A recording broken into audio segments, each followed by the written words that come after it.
Hello friends, welcome to my channel VSVN। आज के इस वीडियो में मैं आपके लिए लाई हूँ आंवला नवमी की कथा।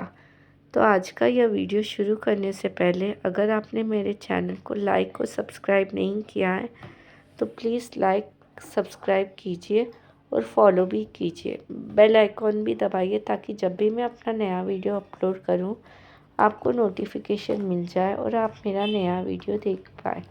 तो चलिए शुरू करते हैं हमारा नया वीडियो। आंवला नवमी की कथा। एक राजा था, उसका प्रण था वो रोज 1.25 मन आंवले दान करके ही खाना खाता था। इससे उसका नाम आंवलिया राजा पड़ गया। एक दिन उसके बेटे बहू ने सोचा कि राजा इतने सारे आंवले रोज़ाना दान करते हैं, इस प्रकार तो एक दिन सारा खजाना खाली हो जाएगा। इसलिए बेटे ने राजा से कहा कि उसे इस तरह दान करना बंद कर देना चाहिए।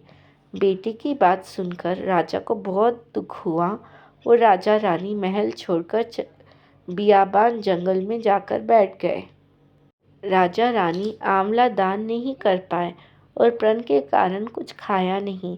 जब भूखे प्यासे 7 दिन हो गए तब भगवान ने सोचा कि यदि मैंने इसका प्रण नहीं रखा और इसका सत्य नहीं रखा तो विश्वास चला जाएगा। इसलिए भगवान ने जंगल में ही महल, राज्य और बाग बगीचे सब बना दिए और ढेरों आंवले के पेड़ लगा दिए। सुबह राजा रानी उठे तो देखा कि जंगल में उनके राज्य से भी दुगना राज्य बसा हुआ है। राजा रानी से कहने लगे, रानी देख, सत मत छोड़, सुरमा सत छोड़िया पथ जाए, सत की छोड़ी लक्ष्मी फेट मिलेगी आए। आओ नहा धोकर आंवले दान करे और भोजन करे। राजा रानी ने आंवले दान करके खाना खाया और खुशी खुशी जंगल में रहने लगे। उधर आंवला देवता का अपमान करने व माता पिता से बुरा व्यवहार करने के कारण बहू बेटी के बुरे दिन आ गए।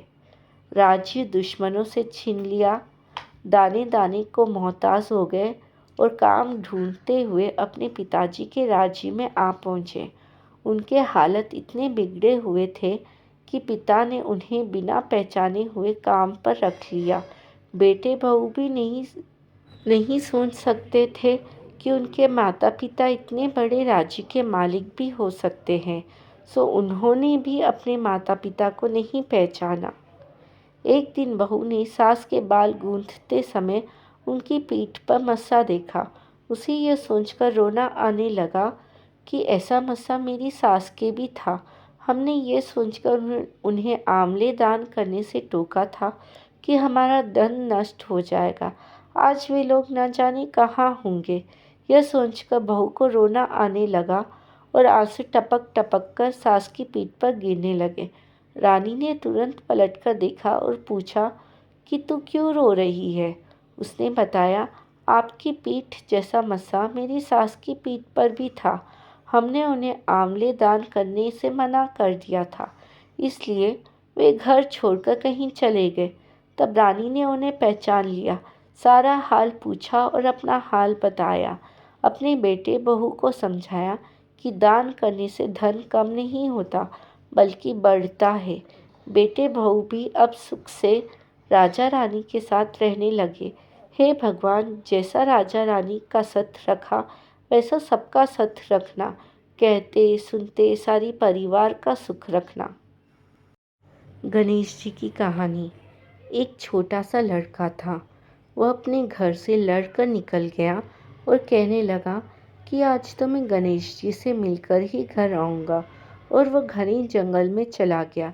गणेश जी ने सोचा कि उसे शेर खा लेंगे, तो गणेश जी ने बूढ़े ब्राह्मण का भेष बना लिया और लड़के से पूछा कि लड़के, तू कहाँ जा रहा है।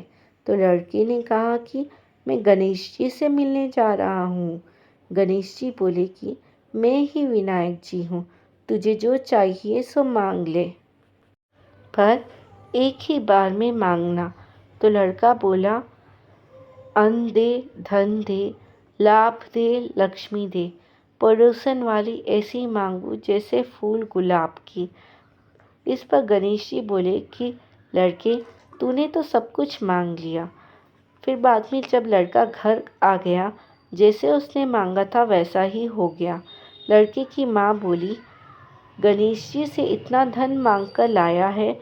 हे गणेश जी महाराज, जैसा धन आपने उस लड़के को दिया वैसा सब किसी को देवे, कहने वाले को, सुनने वाले को, अपने सारे परिवार को देवे। जय सिद्धिविनायक, जय गणेश। धन्यवाद।